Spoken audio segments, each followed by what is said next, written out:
and welcome to Tea Time. I'm Chetty Narula and we're at the Unitech Golf and Country Club in Noida, and as you can see I'm here with an umbrella. It's raining but does not impact our game of golf, and of course why would it impact it? The person on the show today is Ashish Kapur, who is the founder of Yo China, and he loves playing golf. So despite the weather, he's agreed to be on the show with us today. Now they say sales is vanity, cash is reality, and profits are sanity. And from vanity, sanity and reality, this man of course has seen it all. I'm privileged to have Ashish Kapur on Tea Time with me today.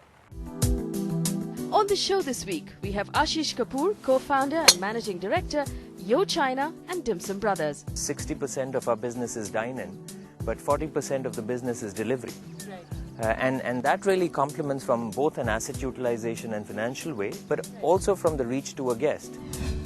In news, Tim Clark wins the Canadian Open and Bernard Langer wins the Senior British Open.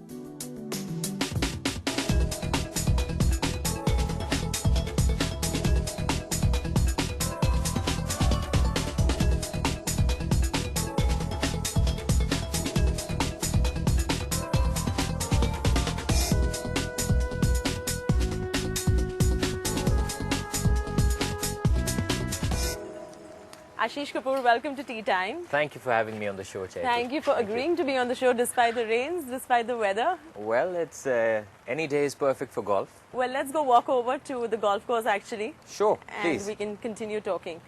So Ashish, you entered the world of entrepreneurship rather early in your life. You had a great secured job, which obviously must have taken a big amount of risk appetite for you to leave and go and get funding from angel investors to the tune of about 70 lakhs. And today, investors are pumping to the tune of 30 crores in your business. I think there was this deep passion to really come back. I was working overseas. Right. I had a great job. But there was this deep passion to really build something and Sure. to return to India. I'm very patriotic. I didn't want to get a franchise. I wanted to build something Right. that we as Indians can be proud of. Right. And luckily, that dream panned out. Obviously, we've had a journey with lots of learnings, ups and downs. But from early on, I was very sure that I wanted to go through a process of building out something, and Chinese fit perfectly in. So you don't want to be enslaved by somebody else's creation, and creation is something that really excites you. In fact, you at some point, you also contemplated starting a low-cost airline as well. What happened to those plans? That's right. My first job was with the GE Capital. Right. And I was part of their leadership program, and I'd done a stint with aircraft financing. And I was, keen at looking at that. I think it's all destiny, So I love what I do. I'm very passionate about the food business. Someone once asked me, how big is this business? And Right. I said, listen, I don't know in India the rupee or the dollar factor. Sure. But 350 million middle class, 3 meals a day. If you're Punjabi like me, 5 meals a day. That's a billion meals a day. Right, and within a right, billion right. meals a day, Chinese is right up there in terms of demand. So I think the sheer opportunity to go out and create something which is of sizable scale, Right. and something that operates with pride is really what drives us. And QSR is something that you ventured into, casual dining and quick service restaurants. Do you believe they're recession proof? We've seen that over the years actually. Every business takes a knock during bad times, Yeah. be it in consumption, be it in food inflation. Right. But to your point, yes, it is a little more hardy. In Yo China, it's about 300 rupees. That's entertainment at 300 rupees because people don't eat out because they're hungry. They Right. eat out because it's a 60-minute vacation. That's what we call it. Oh, really? It's a 60-minute Chinese vacation. So you come out, you appease your soul. Yeah. You meet friends. It's about conversations. It's about that dining experience, learning how to eat with chopsticks. Eating new cuisine, eating a new product like say a new dim sum, Right. and that whole idea of Yeah. a cheap but value for money Food. time spent Right. in the restaurant is critical. Dimsumbros started about 2 years ago. How did that come about after Yo China, and why was it that this had to be a separate restaurant or a separate brand by itself and could not be integrated in your existing Yo China portfolio? Dimsum Brothers, the experience is completely different. Right. Dimsum Brothers is has taken dim sum, which is a globally popular niche of Chinese, and the chef is from Singapore. So Yo China is really for the masses. It's fun, it's casual, the price points are reasonable, value for money, it's speedy, and it's trendy. So the interiors are young. There are no dragons, there are no Chinese motifs, there are no carpets. You won't hear any boring songs. But Dim Sum Brother is really for the cultivated palate. You expanding Yo China into tier 2 cities. Now, what is that journey all about right now? And how much of a potential do you see coming in from Indian tier 2 cities? Chaiti, I think tier 2 and tier 3 cities is really where the action's going to be. Because aspiration levels are huge. And Chinese food, like I said, is something that everyone's familiar with. So you walk inside a Chinese restaurant, you want your sweet corn. Yeah, the menu is not intimidating. And the aspiration levels being very high, people want a branded experience. People want something that's Western and trendy. And frankly, in tier 2, tier 3 cities, from a profitability and setup point of view, it's far cheaper, and profitability and break-evens are far higher. Rentals are lower. So I think we've had a great experience. We have 3 stores in Patna. We are in Jaipur. We are in Jammu. So our experience in tier 2, tier 3 cities has really been fabulous. I mean, I discussed this with you offline, but let's go over this again. What really stops you from entering Mumbai as a market? The real estate costs. Apart from that, what is it that stops you? I joke and say, we're in 19 cities, including Patna. And Mumbai is where my in-laws are, so so we're not going there anytime soon. But that's on the lighter side. On a more serious note, the real estate cost in the city is prohibitive, and we've learned our lessons around vanity, sanity, and reality. And we want to be in a business for reality, and I'm sure we will enter Bombay someday, but it's got to be a huge cluster. One of the key learnings through growth has been the scattered approach, and opening a one-off store is of no use. What really, when you enter a city, you should populate it as a cluster. The taxation issue that restaurants face today, and also the budget lately, the hospitality sector was quite neglected by the BJP government. In fact, most people felt that it came out like a damn squib for the hospitality sector. How would you battle that issue now? I think at some point the government will realize that the hospitality and the tourism sector is probably one of the largest employers in the country, from the organized and the unorganized sector put together. And really it needs an industry status. We as a country need to encourage people to dine out. And the more dining out there is, the more per head spends there are, everything eases out. Because at the end of the day, if consumers go out, if guests go out and they spend, the ability for a business to reinvest that earnings into supply chain, into other industries is far easier. So taxation just makes that bill higher. And the current service tax regulations for restaurants. I mean, at the end of the day, a customer or a guest walking inside a store or into any restaurant ends up paying close to 20% in taxes. Taxation, and that's steep, so we really need to encourage consumption. I think that's the key battle. All right, on that note, come, let's tee off. We're very close to our tee box. Great. Let's play some golf.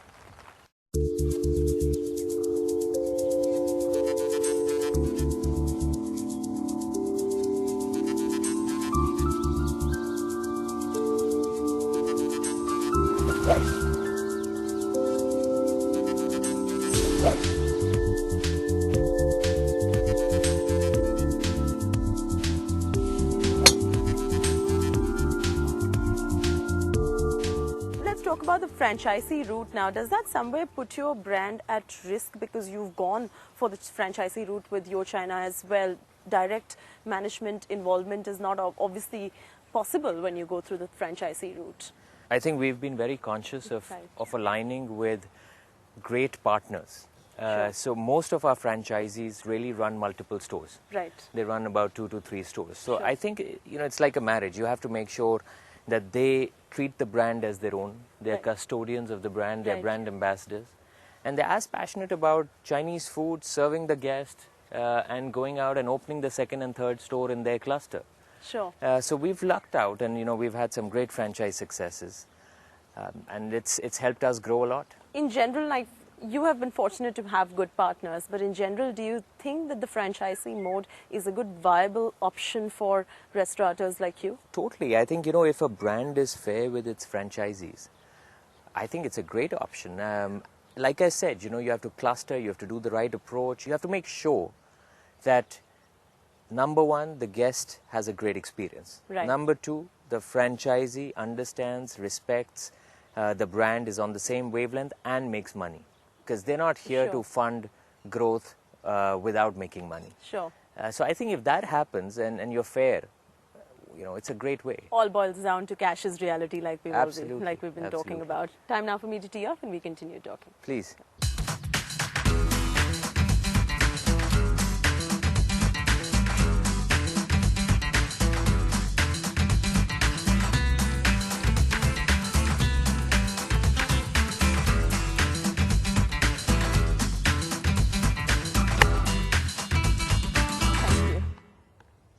So now let's talk about the restaurant business in general. Now, two sub-segments that are driving the growth and account for 70% of growth in this business Yep. are casual dining and QSR. And QSR particularly has been outpacing the market by 25%. Now, what are you attributing these reasons to? A couple of reasons. I Right. think in quick service, value is critical. Sure. And by value, I don't mean just price. I think value is a basket. Right. And when I say basket, I'm saying when a guest walks inside a restaurant, Yeah. he seeks value in terms of the portion size, the ambience, the quality of service, Right. the innovation in the menu, Right. and price. Right. So it's a larger basket. So I think, quick service, there's value, the perceived value is greater. Secondly, there's, just the points of presence. You can open up, the accessibility, the reach is greater. And I think the third point which has really helped is the huge home delivery element of the business. Right. So, even for us, 60% of our business is dine-in, but 40% of the business is delivery. Right. And that really complements from both an asset utilization and financial way, but Right. also from the reach to a guest. Right. So during board exams, during IPL or whatever, you don't want to leave home, no problem, the brand will reach you. So rather interesting chat stirring up right here with Ashish Kapur of Yo China. We're going to discuss the restaurant industry and continue discussing that on the other side of the break as well. Good time now for you to take a quick break. We'll see you on the other side and we will finish our game on the other side as well. Take a break. We'll see you on the other side. Thank you for staying with us on Tea Time. We're still in conversation with the dynamic young entrepreneur. He's calm, he's collected. When he talks, he does make a difference. We're in conversation with Ashish Kapur. Now, Ashish, food price inflation is something that is affecting a lot of restaurateurs like you today. Where do you think we're really headed with the food price numbers? I wish I knew. It's been 2 years of relentless inflation. Right. Initially, we battled it by, going back to the supply chain and getting greater efficiency and productivity out. But, after 2 years of trying every trick out of the bag, it's really down to hurting our own margins. Right. And we just hope, that the situation gets better and we are back to being able to offer phenomenal value and consistent buying conditions for us. I know we discussed taxation a little earlier as well, but I'm going to come back to it because it's great revenue for the exchequer per se from restaurant industry, the money that they are raking in. Do you think the government somewhere fails to realize that food services and restaurants are a very important part of the economy? Absolutely. I mean, if you look at the ecosystem around a restaurant, right? From not just the staff within the restaurant, but the entire supplier base, from your vegetable, chicken, packaging suppliers, home delivery scooters. I mean, you look at the entire ecosystem, it's probably one of the largest employers as an ecosystem. Right. So it's not just consumption, but it's also the employability. And when chains grow, they just build this ecosystem along the way. Sure. So, I mean, I think I have huge faith in the government. I have huge faith in the system. in India, and I am sure it'll happen. I just hope sooner rather than later. When you started off, you had angel investors backing you up. Today, what is your message there to that young entrepreneur who is trying to get into the food services market? Would you tell him to foray into it, or would you say stay away from it? Oh no, I'd say jump in. Really? Yeah, absolutely. There's a saying which goes, sky above me, earth below me, fire within me. So if you're passionate about the restaurant business, Right. totally jump in. And I think it's a fabulous business from a canvas perspective, Right. from the delight perspective, jump in. As long as you're passionate, you have an idea that truly makes sense, do it. And what would you say the best way to go about foraying into it is to pitch to venture capitalists? No, I think, I'm sorry to cut you on that, but I don't think at all the VC route is the best way to start. Why so? Because, the capital is two ways, Chaiti. Either you have venture capital, Right. or you have growth capital. Right. And the great part about growth capital is that it's about execution. There's no idea risk. Right. The restaurant business, you can either have concepts which do gangbusters just as you open them, Right. or they don't work. Sure. Right? There's no gestation period for a concept. So you have to take the element of risk out for an investor to be fair. Sure. So we went to angel investors. We didn't go to venture capital till we'd built out 7-8 stores. We were sure that this process, this system, the brand should be scaled. It's something that consumers are queuing up outside. And that's when you go and raise professional capital and say, let's build this into a chain. And Right. that's one of the key learnings. So your message right there to the young entrepreneurs today who are foraying into it is first look out for an angel investor, grow your business, Yeah. and then seek out growth capital when you have attained a certain level of growth, and then go in for venture Sure. capital. And raising money should be a need, not an event. Correct. Just because you found a venture capitalist and you've been able to do it Right. is not the right reason. I mean, Correct. frankly, what will you do with 30 plus crores of capital when you haven't started one restaurant? Correct. So that's key. So now what next for you really in your career, Ashish? Restaurants, or are we foraying still into the airline business that we always wanted to? No, I'm very focused in the restaurant business. Right. It's something I'm very passionate about. I think what's key is really to go back to the front end, and the Indian consumer is changing every year, Chaiti. Right. The aspirations are changing every year. Right. So I think the key is how do you devise a system around innovation, a process around exciting them every single year. Right. How do you build better stores? How do you build more, how do you create a better trained workforce, which has energy? So you walk inside a restaurant and you're delighted by not just the product and the place, but by the people who are serving you. Sure. So I think these are the challenges. This is what we're working on, and leave Fridays for golf. Spend the rest of the 6 days chugging away. I'm going to talk about your passion for golf as well, but Yes. it's time now for you to continue your game. Sure. And then we continue discussing this. Sure, Come. sure.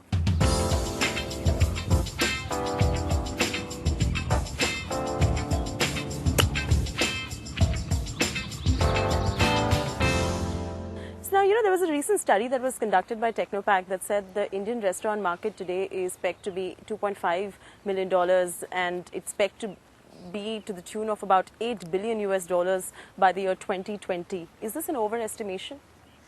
Might be an underestimation. Oh, really? Well, I go back to saying there's such a huge opportunity, right? It frankly doesn't really matter for a entrepreneur like me if it's 6 billion, 8 billion, Right. 10 billion. The key is to execute with pride. The key is to make sure that each meal is better than the last one that's served to the guest. And then Right. growth is karmic. The beauty about math is the whole formula around compounding. So Right. if you start with nothing, Right. and you just double your growth, in 5 years you have 32, in 10 years it's 1024. So it's a totally different formula around compounding. You just need to execute with consistency, execute with focus, and growth will happen. So it's all about competing with yourself, just like the way it is in golf as well. Absolutely, and you know, we really hope competition. Right now in the Chinese food business, unlike the pizza business and others, there's not a huge amount of branded competition, and we really hope that happens because that helps grow the business. You know, Right. the market is so big that you really need more players to come in and grow that piece of the business. But otherwise, you compete with your own passion and creating what you wish to. Interesting. Now, every Friday, you spend the second half of the day playing golf. Yes. Where does so much passion for this game come from? And you do definitely have to take a lot of time out to be able to pursue this game. Well, luckily, you know, I've got another co-founder in Yo China Right. who is as passionate about this game. And I think more than anything else, you know, you meet different people on the course. Sure. It clears your head, right? And at the end of the week, when a lot of times for an entrepreneur, you also have to be the chief firefighting officer. Right. And I think the golf course is a perfect place to come in and clear your thoughts. And, you know, you just approach life, approach problems at work in a different way. All right. We wish you all the best with that. Let's finish our game. Thank Come. you.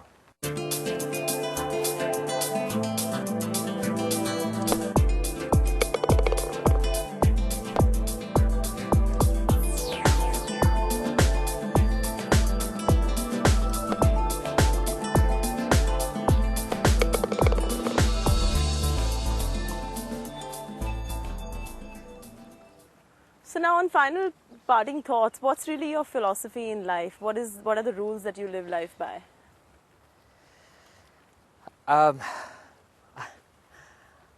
Scott Fitzgerald once said, you know, live a life that you're proud of. Really?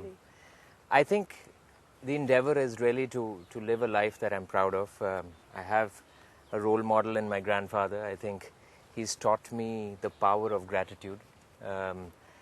So I think just being able to be fortunate enough to live your dream of Right. going out and building something, the opportunity to build something, and thanking God for giving you that opportunity. And you know, for me, it's not work. I enjoy going to my place of work every single day, and I think that's a very fortunate life. And I'm loving being a part of the India growth story, and hopefully building something that we as Indians are proud of. Oh, that's lovely. On that note, thank you so much. Thank you so much. For joining me. It Thank was you. indeed a pleasure talking to you on the green today. Thank you. With that, it's a wrap from me, Chaiti Narula, and well, great takeaways from Ashish Kapur as well, the founder and the managing director of Moods Hospitality. I will see you next week again. Until then, enjoy the flight of a good drive.